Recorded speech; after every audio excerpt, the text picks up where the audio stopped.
이 말씀은 곧 누구시라고요? 하나님이다. 말씀이 곧 하나님이시구나 라는 것을 이해를 하면 14절 말씀이 이해가 쉬워요. 왜? 처음에는 말씀이 육신이 되었다 그러면은 이 말이라는 게 어떻게 육신이 되지? 보이지 않는 허공에 퍼지는 이 말이 육신이 된다는 게 이해가 안 되는데 1절 말씀을 보니까 말씀이 곧 하나님이셨구나. 그렇기 때문에 하나님이 육신이 되어 오신 것이 곧 예수 그리스도이시구나 라는 것을 우리가 보면 이해가 조금 쉽습니다. 여러분 1장 1절에 보면은 태초에 말씀이 계시니라 라는 말씀을 보시면 뭐하고 똑같아요? 창세기 1장 1절하고 너무 똑같죠. 창세기 1장 1절에 뭐라고 말씀하고 있어요? 여러분들이 다른 거는 다 못 외우셔도 창세기 1장 1절을 많이 외우시는데 같이 한번 외워볼까요? 시작! 태초에 하나님이 천지를 창조하시니라. 아멘. 다 외우시네요. 태초에 하나님이 뭐를 창조했다고요? 천지를 창조했어요. 자, 태초에 하나님이 천지를 창조하셨는데 2절 말씀에 보니까 그가 태초에 하나님과 함께 계셨고 만물이 그로 말미암아 지은 바 되었다. 이 연결되는 말씀이죠. 태초에 하나님이 천지를 창조하셨는데 3절에 보니까 만물이 그로 말미암아 지은 바 되었다. 무슨 얘기일까요? 모든 만물은 하나님이 창조하셨음과 동시에 무엇으로 창조했다고요? 말씀이 그것을 창조하신 거예요. 여러분 창세기 1장을 잘 보면은 하나님께서 태초에 천지를 창조하시면서 첫째 날 만드신 게 뭐예요? 빛이에요. 빛. 그래서 낮과 밤을 거뒀는데 빛을 어떻게 만드셨어요? 하나님께서 빛을 어떻게 막 원자하고 분자하고 뭘 양자 물리학을 갖고 이렇게 만들기가 아니라 뭘로 만드셨어요? 말씀으로 만드셨어요. 빛이 있으라 그랬더니 빛이 슉. 저는 이 말씀이 위력이 얼마나 위대한지를 알 수가 없어요. 그래서 우리가 성서주의를 특별히 대림절기에 지키는 이유가 무엇인가? 말씀이 곧 하나님이시고 그 말씀이신 하나님이 이 땅에 육신으로 오신 이 대림절 기간 동안에 우리는 성서주의를 특별하게 지키고 있습니다. 그래서 오늘 우리가 성서주의를 맞이하여 짧지만 한 2분도 안 됩니다. 한 1분 50초짜리 대한성서공회에서 만든 성서주의 홍보 영상이 있습니다. 잠깐 우리가 시청하고 나서 말씀을 이어가도록 하겠습니다. 뒤에 불을 좀 꺼주시고요. 잠깐 말씀을 우리가 영상을 잠깐 보고 말씀을 이어가겠습니다.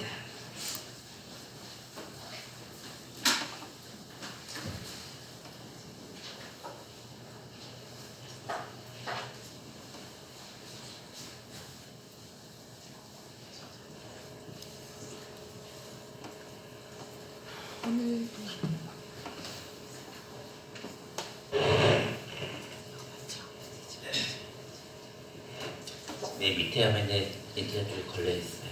이거 이렇게 했어? 아니.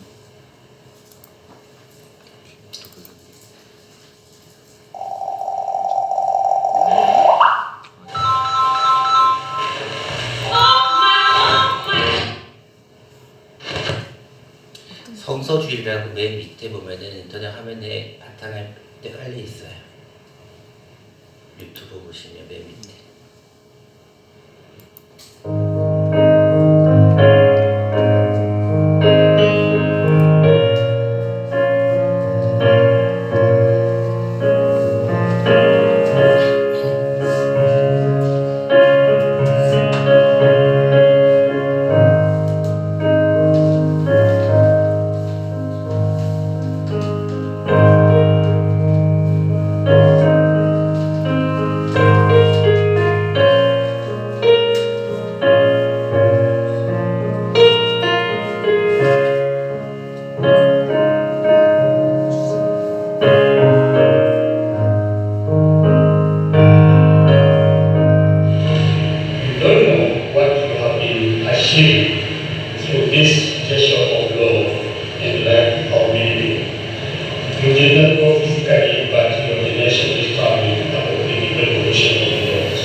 But because we know the conditions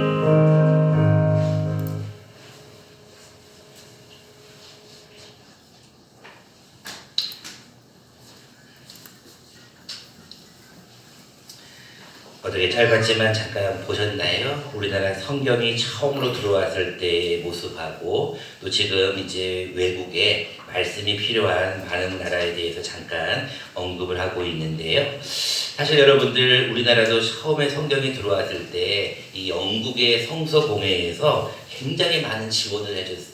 그래서 사실 여러분들 이런 성경 한 권 우리가 구입하는데 요즘은 뭐 몇만 원씩 하지만 옛날에도 조금 가격이 저렴했던 이유가 외국에서 어떤 많은 성경을 후원해줬기 때문에 우리나라도 성경이 이렇게 쫙 보급했던 거거든요.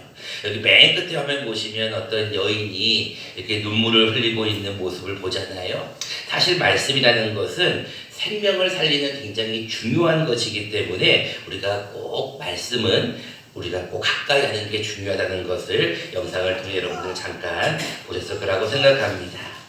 중요한 것은 이제 이 말씀이 하나님이시고 하나님이 우리와 함께 계셔서 말씀으로 천지를 창조하셨는데 이 말씀이 어떤 것을 또 하나 상징하고 있냐면 4절에 보니까 그 안에 생명이 있다.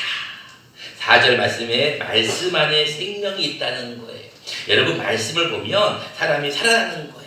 근데 말씀을 보지 않으면 사람들이 죽는 거예요. 그래서 여러분들 말씀에는 생명이 있다는 거예요. 근데 이 생명은 꼭 뭐라고 말씀하고 있어요? 사람들의 빛이다. 여러분 빛이 어둠에 탁 비치면 어둠은 사라져 버리는 거예요. 마찬가지로 빛이라는 것은 하나님께서 우리에게 보여주는 게 빛이거든요. 근데 이 빛이 무엇인가? 6절부터 보면은 요한에 대한 얘기가 나오면서 요한이 빛인가? 라고 하는데 8절에 보니까 그는 이 빛이 아니고 이 빛에 대하여 증언하러 왔다라고 기록하고 있어요. 그리고 난 다음에 10절, 9절 말씀에 보니까 참빛 곧 세상에 와서 각 사람에게 비추는 빛이 있었다. 그 빛이 과연 무엇인가라는 것을 성경은 우리에게 다시 한번 얘기하고 있습니다. 그 빛이 과연 누구일까요? 여러분들에게 질문을 한번 해보겠습니다. 이 빛이 과연 누구일까요? 요한은 아니라고 하였고 이 빛이 바로 예수 그리스도를 의미해요. 여러분들이 조금 이 빛에 대한 것을 설명하기가 조금 어려울 것 같아서 제가 여러분들에게 찬송가를 하나를 준비했습니다. 화면 넘겨주시죠. 빛이 다음 화면 오시면 여러분이 이 가사 보이는 대로 한번 찬송가를 한번 불러보겠습니다. 온 세상이 컴컴하여서 참빛이 없었더니 그 빛나는 영광 나타나 온 세상 빛이었네. 영광의 주 영광의 주 밝은 그빛 내게 비추었네.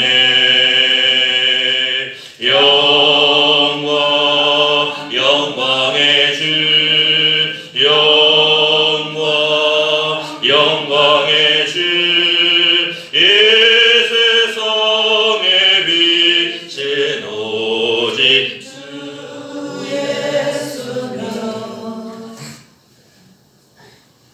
그 위에 넘겨보세요.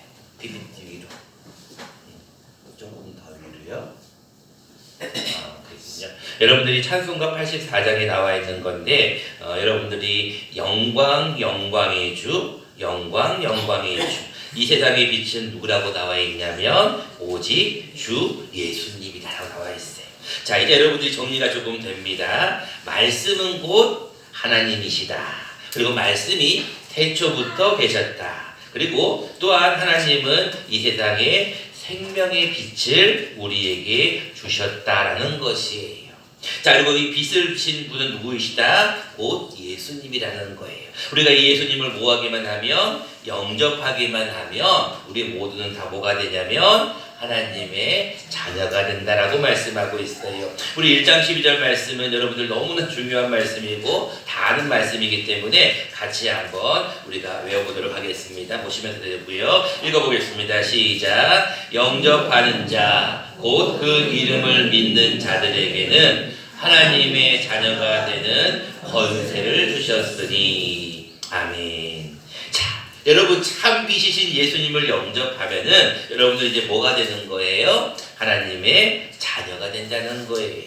자, 그래서 오늘 우리는 하나님의 자녀가 되는 예수 그리스도를 영접하는 것이 곧 하나님을 영접하는 것이고 그것이 곧 말씀 중심이라는 걸 기억하여 오늘은 우리가 말씀은 어떤 것인가에 대한 사실을 우리가 한번 생각해 보려고 합니다.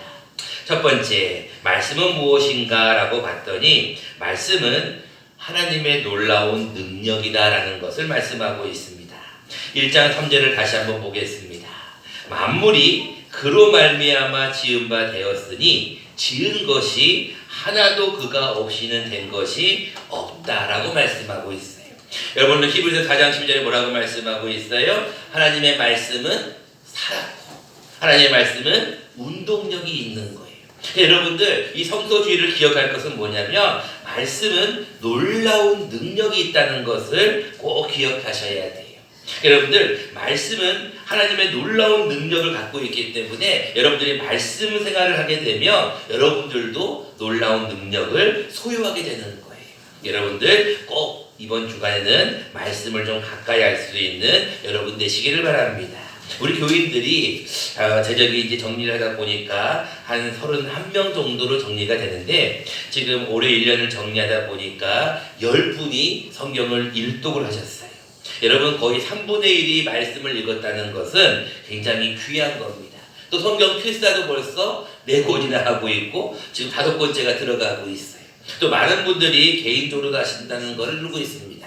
여러분 말씀을 가까이 하는 것은 복이에요. 왜냐하면 다른 어떤 책을 읽는 것보다 말씀은 하나님의 능력이 되기 때문에 말씀을 가까이 하면 여러분들에게도 놀라운 능력이 일어날 줄로 믿습니다. 두 번째입니다. 말씀은 어떤 것인가? 말씀은 우리를 은혜롭게 해주는 능력이 됩니다. 14절 말씀입니다. 말씀이 육신이 되어 우리 가운데 거하셨는데 우리가 그의 영광을 보니 아버지의 독생자의 영광, 즉 예수님의 영광이죠. 그리고 뭐가 충만하고 말씀하고 있어요? 은혜와 진리가 충만한 거예요. 여러분 말씀을 가까이 하는 사람들은요 항상 은혜가 충만해요. 여러분 16절 말씀에 나와 있습니다. 우리가 다 그의 충만한 데서 받으니 은혜 위에 은혜로라. 여러분 말씀을 계속 받는 사람들은요 은혜가 넘쳐요. 마지막으로 17절 말씀도 보실래요?